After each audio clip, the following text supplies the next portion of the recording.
Je, unajua kuna watu wana uwezo wa kuingia kwenye akili yako na kupanda mbegu ya upendo bila wewe kutoa ruhusa? Sio uchawi, ni sayansi ya deep psychology. Leo nakufundisha mbinu 6 ambazo ukitumia au ukitumiwa, hakuna moyo unaoweza kuchomoka. Na mbinu ya 6, hiyo ndiyo inayoongoza kwa kutengeneza obsessions duniani. Twende kazi. Mbinu ya kwanza, controlled mystery, siri iliyodhibitiwa. Watu wengi hufikiri kwamba ili upendwe, lazima ufunguke kila kitu kuhusu maisha yako. Lakini kisaikolojia, hiyo ni makosa makubwa. Mbinu ya controlled mystery inafanya kazi kupitia kitu kinachoitwa Zeigarnik effect. Ubongo wa binadamu unachukia vitu ambavyo havijakamilika. Mtu anayetumia mbinu hii hakuambii kila kitu. Anakuachia breadcrumbs au vipande vidogo vya habari. Kwa mfano, mnaweza kuwa mnaongea vizuri kisha ghafla anasema, kuna kitu cha kushangaza kimetokea kazini leo, nitakuhadithia kesho tukionana. Hapo amepanda mbegu. Usiku kucha akili yako itakuwa inamuwaza yeye. Kwa nini hii inafanya kazi? Kwa sababu siri inatengeneza hamu, anticipation. Unapokuwa na fumbo kuhusu mtu, akili yako inaanza kujaza mapengo kwa kutumia sifa nzuri unazozitaka wewe. Unajikuta unampenda mtu uliyemtengeneza kichwani kwako, sio yule halisi, kwa sababu tu amekupa nafasi ya kumwaza. Mbinu ya pili, future projection, ramani ya baadaye. Hii ni mbinu hatari sana inayotumiwa na matapeli wa mapenzi na watu wenye ushawishi mkubwa. Future projection ni kitendo cha kuanza kutumia lugha inayowaweka ninyi wawili kwenye picha ya baadaye kabla hata hamjafika huko. Badala ya kusema, ningependa kwenda Zanzibar, anasema, siku tukienda Zanzibar tutafanya hivi na hivi. Anatumia neno sisi na wakati ujao. Hii inafanya nini kwenye akili yako? Inatengeneza kitu kinachoitwa cognitive ease. Akili yako inaanza kuzoea picha ya kuwa na huyo mtu baadaye. Unapoanza kuona picha ya baadaye ukiwa naye, ubongo wako unaacha kumuona kama mgeni na unaanza kumuona kama sehemu ya maisha yako. Hii inashusha kuta zako za ulinzi. Hata kama ni mapema, unajikuta unaanza kuwekeza hisia zako kwake kwa sababu kisaikolojia tayari umeshaishi naye baadaye kupitia maneno yake. Mbinu ya 3, identity reflection, kuakisi utambulisho. Binadamu kiasili tunapenda watu ambao wanafanana na sisi. Hii inaitwa similarity attraction effect. Lakini watu wajanja hawaishii tu kwenye kuiga jinsi unavyokaa au unavyoongea, mirroring, wanaenda mbali zaidi kwenye identity reflection. Wao wanaanza kuakisi maadili yako, ndoto zako na hata mapungufu yako. Ukisema, mimi sipendi watu waongo, ghafla na yeye anakuwa mtetezi namba 1 wa ukweli. Ukisema, mimi napenda sana uhuru, anaanza kukuambia jinsi uhuru ulivyo nguzo ya maisha yake. Hapa ndipo mitego inapowekwa. Wanajifanya ni kioo chako. Unapoangalia kwao, hauwaoni wao, unajiona wewe katika ubora wako. Hii inaleta hali ya faraja na uaminifu wa haraka sana. Unahisi kama huyu ndiye mtu pekee duniani anayenielewa. Lakini ukweli ni kwamba anatumia tu akili yako kukurudishia kile unachotaka kukiona. Mbinu ya 4, emotional contrast technique, mchezo wa hisia. Hii ni mbinu ya kikatili lakini yenye nguvu sana.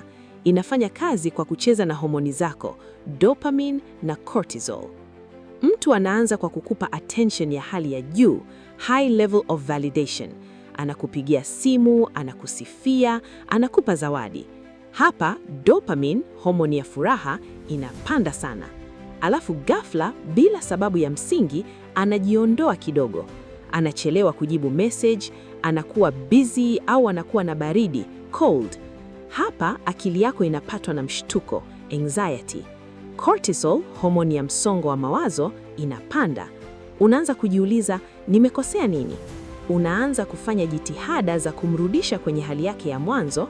Pindi anapokupa tena attention kidogo, unapata relief kubwa sana.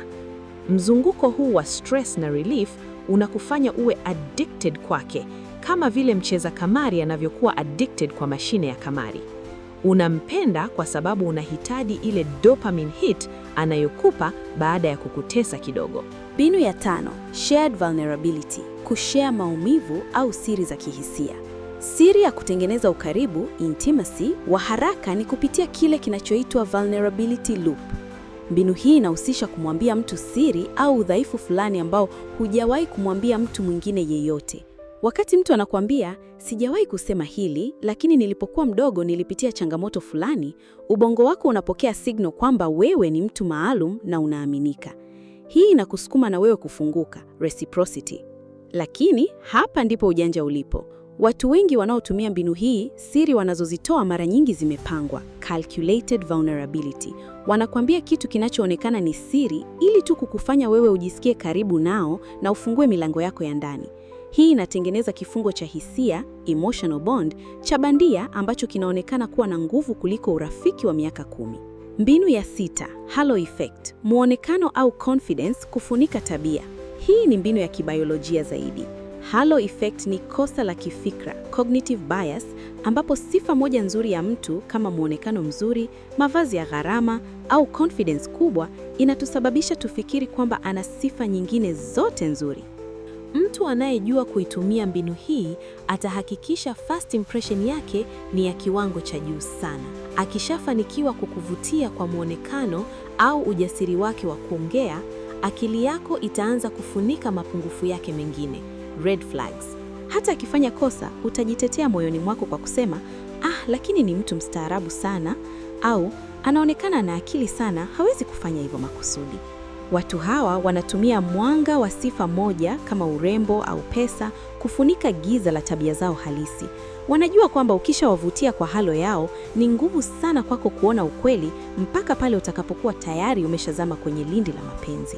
Tunapozitazama mbinu hizi 6 kuanzia controlled mystery hadi halo effect, kitu kimoja kinabaki wazi. Hisia za binadamu zinaweza kuchezewa kama ala ya muziki.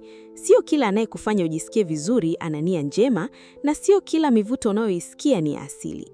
Ni muhimu kujiuliza, je, nampenda huyu mtu kwa jinsi alivyo au nampenda kwa jinsi anavyonifanya nijisikie kuhusu mimi mwenyewe? Watu wanaotumia mbinu hizi mara nyingi hulenga kukufanya uwe mtumwa wa hisia zako badala ya kuwa mshirika kwenye mahusiano. Ukielewa mbinu hizi, unakuwa na kinga dhidi ya ujanja wa kisaikolojia na unaweza kufanya maamuzi yenye mantiki. Natumai siri hizi 6 zimekufumbua macho na zitakusaidia kuwa mwangalifu zaidi kwenye mahusiano yako ya kijamii na ya kimapenzi. Kama umeipenda video hii, usisahau kugonga like na uandike neno mbinu hapo chini kwenye comments ili nijue umefika mpaka dakika hii. Pia, share video hii na rafiki yako mmoja ambaye unahisi anahitaji kusikia ujumbe huu. Kumbuka, maarifa ni nguvu, lakini maarifa ya kisaikolojia ni ulinzi. Mpaka wakati mwingine, hii ni Fikra Chanya. Kuwa mjanja. Peace.